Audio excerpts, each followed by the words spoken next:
So guys, जैसा कि हमने पिछले एपिसोड में देखा कि लुयांग और सीमिंग माउंट ब्लैक सिटी में आराम करके आगे बढ़ गए थे। वो दोनों माउंट ब्लैक रोड पर पहुंच गए थे। लुयांग ने लुटेरों के बारे में पूछा था। सीमिंग ने बताया था कि जिंगांग नाम के लुटेरे माउंट ब्लैक रिज में रहते थे। वो व्यापारियों को लूटते थे और दूसरे लोगों से आने जाने के पैसे लेते थे। उन्होंने सीमिंग को भी लूटने की कोशिश की, लेकिन उसने बहुत सारे लुटेरों को मार दिया और उनके लीडर का हाथ काट दिया था। ये सब बातें करने के बाद वो दोनों आगे बढ़ गए थे, लेकिन उनके सामने कुछ कॉप्स पपेट्स आ गए थे। एक फिंड अलायंस छिपकर उन पपेट्स को कंट्रोल कर रहा था। उसने लुयांग और सीमिंग को मरवाने के लिए उन पर अटैक करवा दिया था।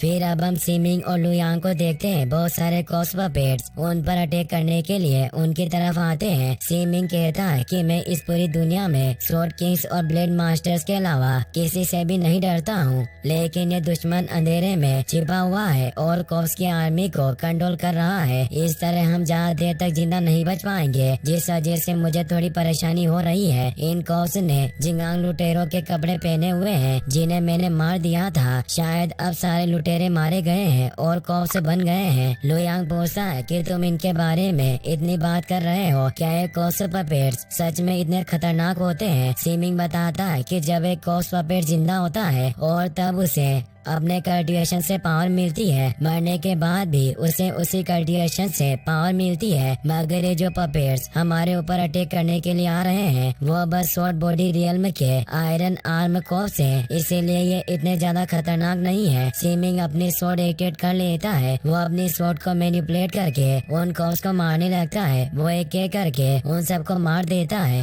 वो बताता है कि स्वॉर्ड बॉडी रियल्म के sword master bronze arm corpse में बदल जाते हैं और स्वॉर्ड पैलेस रियल्म के sword master silver arm corpse में बदल जाते हैं। इसीलिए तुम अपना ध्यान रखना और मेरे पीछे ही रहना, क्योंकि सिल्वर आर्म कॉप्स से फाइट करना बहुत ही ज्यादा मुश्किल होता है। तभी सिल्वर आर्म कॉप्स वहाँ जाते हैं। लुयांग कहता है कि सामने वाले पपेट का सिर्फ एक ही हाथ है, इसका मतलब वो जिंगांग लुटेरों का लीडर है। सीमिंग कहता है कि तुम सही कह रहे हो, ये उन लुटेरों का लीडर है और मैंने ही इसका हाथ काटा था। सीमिंग कॉप्स पपेट्स को कंट्रोल करने वाले अलायंस से कहता है कि क्या तुम्हें पता है कि तुम वेस्ट डोमेन की लू फैमिली के साथ अपनी दुश्मनी बढ़ा रहे हो? हम दोनों लू फैमिली के मेंबर्स हैं और अगर हमें कुछ हो गया तो लू फैमिली तुम्हें नहीं छोड़ेगा। अलायंस कहता है कि भले तुम दोनों लू फैमिली के मेंबर्स हो और अगर मैं तुम्हें मार भी दूं तो अभी लू फैमिली को इसके बारे में कुछ पता नहीं चलेगा। अगर उन्हें इस बारे में पता ही नहीं चलेगा तो मुझे पकड़ भी नहीं पाएंगे। सीमिंग पूछता है कि तुम मुझे मारने के लिए ये सब कर रहे हो, मगर तुम्हें कैसे पता चला कि मैं यहाँ से जाने वाला हूँ? वो अलायंस कहता है कि वैसे भी तुम दोनों मरने वाले हो, इसीलिए मैं तुम्हें बता देता हूँ कि कोई है जो नहीं चाहता है कि तुम वापस लू फैमिली में जाओ। सीमिंग कहता है कि मेरे मास्टर ने किसी को भी नहीं बताया था कि मैं लुयांग और उसकी मॉम को ढूंढने के लिए हेशान सिटी जा रहा हूँ। हम दोनों ने इस मिशन को सीक्रेट रखा था।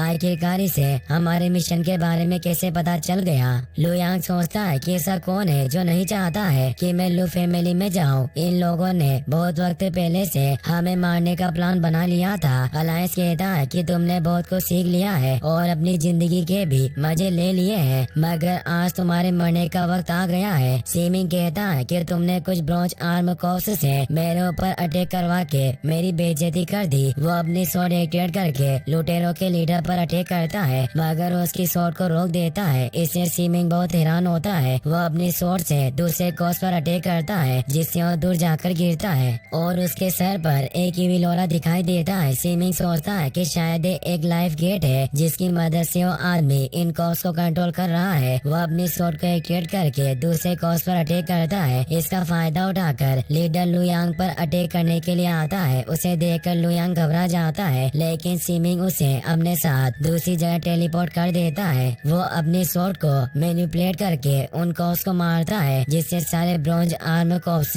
बेहोश होकर नीचे गिर जाते हैं। Seeming flying rainbow sword skill को एक्टिवेट करता है। वो मल्टी स्वॉर्ड से सिल्वर आर्म कॉप्स पर अटैक करता है, जिससे लुटेरों का लीडर भी बेहोश होकर नीचे गिर जाता है, मगर अभी भी एक कॉप्स बचा हुआ था।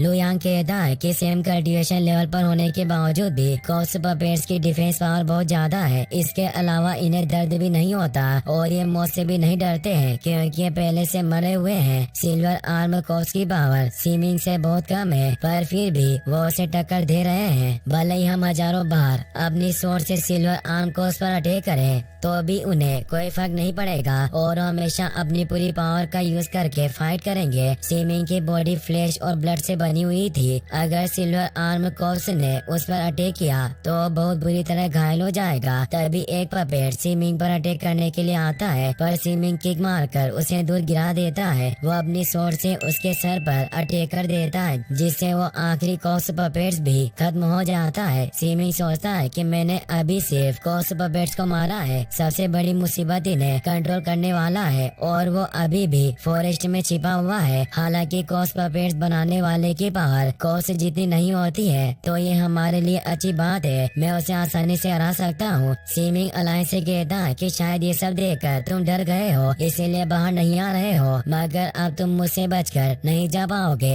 ये सुनकर अलायंस जोर जोर से हंसने लगता है। वो कहता है कि तुम्हें ज्यादा घमंडी बनने की जरूरत नहीं है। मैं पहले से जानता था कि कॉप्स पपेट्स तुम्हारा